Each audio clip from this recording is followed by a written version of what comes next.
All right, guys, before I get into this video, I just want to announce that the In the Shop shirts are ready to go, and I'm going to put a link in the description below. They feature the shop truck. I think they came out pretty cool. They're available in black and gray. So any profit that we make off those goes directly back into these projects and into videos, so I can hopefully continue to educate and entertain you guys. And, you know, I try to pick good quality stuff so at least you guys like the way these things fit and, you know, the comfort of them. So go check them out. Like I said, link in the description below. So it didn't take long after I just about finished up the shop truck before I found my next project. So a friend of mine reached out to me and he showed me this link to a Facebook Marketplace ad, and he said, "Do you think I should buy it?" And I said, "Absolutely. When do you want to get started on this?" So without further ado, here it is. It is a 1970 F100, and it has the start of a 6-liter and a ZF6 swap. So it obviously doesn't look like too much right now, but it's, in my opinion, the start of a pretty cool project, and I'm pretty excited to show you some of the stuff it's already got done. So in the front, they already did a Crown Victoria front crossmember swap, which is a pretty cool setup because it allows for some nice suspension upgrades and even potentially some brake upgrades in the future. In the back for suspension, it's on 4-link with a C-notch frame. The rear axle is a 9-inch, just has drum brakes for right now, but we're going to be changing those out for some discs. And it's currently sitting on airbags all the way around, but once again, we're probably going to swap those out for some coilovers. I've been talking a little bit to my buddy that owns the truck, and he thinks maybe we want to make this thing handle, and the airbags can sometimes be a pain. They leak down overnight, and not really something we're excited about. So it might be getting a set of QA1 coilovers all the way around. I think the guy that started this build had really good intentions, but there's definitely a few things we want to change around.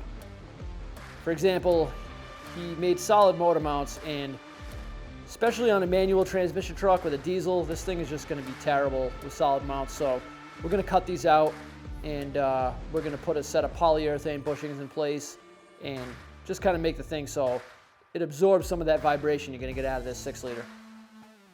So another big thing we're going to address is, if you look, there is a ton of room back here behind the engine.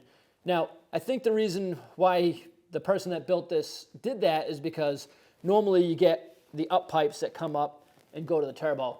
And we're not going to be doing it that way. We're going to put the turbo in the front, and we're going to have manifolds that come forward and up. So that's going to give us a ton of room to be able to go back with this engine. And there's a few advantages we gain out of that. One of them is we get a lot more room in the front of the engine for coolers and fans and all that kind of stuff.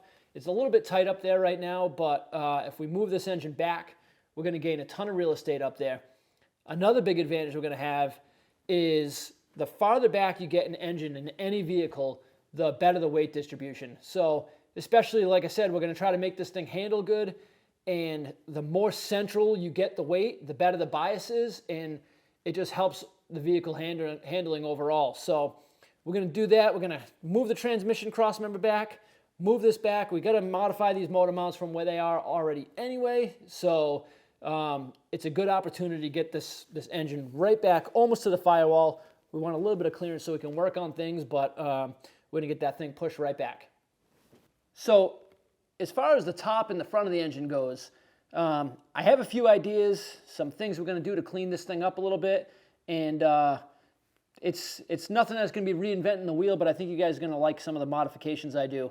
We're going to be moving around where the oil filter is. We're going to be doing some interesting stuff with alternators and things like that. So I'm pretty excited because, you know, when I was building my truck, you kind of somewhat have to stick with what a Super Duty is. There's not really too much you can do. But with this truck, we kind of have a clean slate, and I have some really cool ideas on things I want to do to make this engine bay look really clean and really cool and make it seem like this engine belonged in this truck. All right, guys, well, I kind of wanted to keep this video a little bit short and sweet. You know, I also want to say the shop truck project is obviously nowhere near finished. It's just the bulk of all that real big, heavy fabrication and motor swap and all that kind of work is done. So I felt it was time to at least get a jump on the next big project. Unfortunately, as you guys know, that Rudy's event got rained out. I was really looking forward to having my truck there. There's supposed to be another show in November, right before Thanksgiving, at same Rockingham Dragway in North Carolina, and I'm really hoping to make it down to that. It's in the plans. So if so, hopefully we'll see you guys there. And also in the meantime, I'm going to be getting the truck on the road, start to do some driving videos and stuff like that, and start to really test out what the truck is capable of. But I wanted to introduce this project. I think this thing is awesome. I have some big plans for it, and you know, nothing against any of the other swaps out there, but a lot of them that I've seen don't really seem too put together, or maybe they are put together, but they just don't have the feel that we want out of this truck. We want this thing to look and feel like an old truck, but handle like a modern truck and still have a 6-liter stuffed in it. I know it's a big combination of things that's going to be a little bit hard to achieve, but I think it's worth it. We got a really good base here. The guy that started on this project did a great job with the suspension work. All the fabrication on the C-notch and the front is really great work. So we have a good base to start off of. Now we just got to kind of make it our own. So I'm looking forward to it. My friend that owns the truck, he deals a lot with Super Duty. So anything I need, I can just call him up and he has it.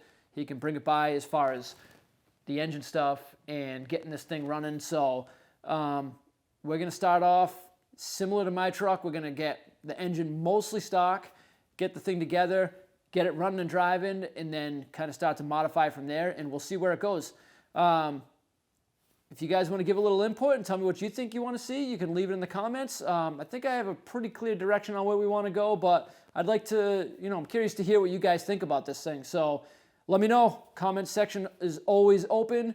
I try to reply to most comments, and you guys know where to find my email. It's in the description below. So once again, guys, thanks for watching In the Shop.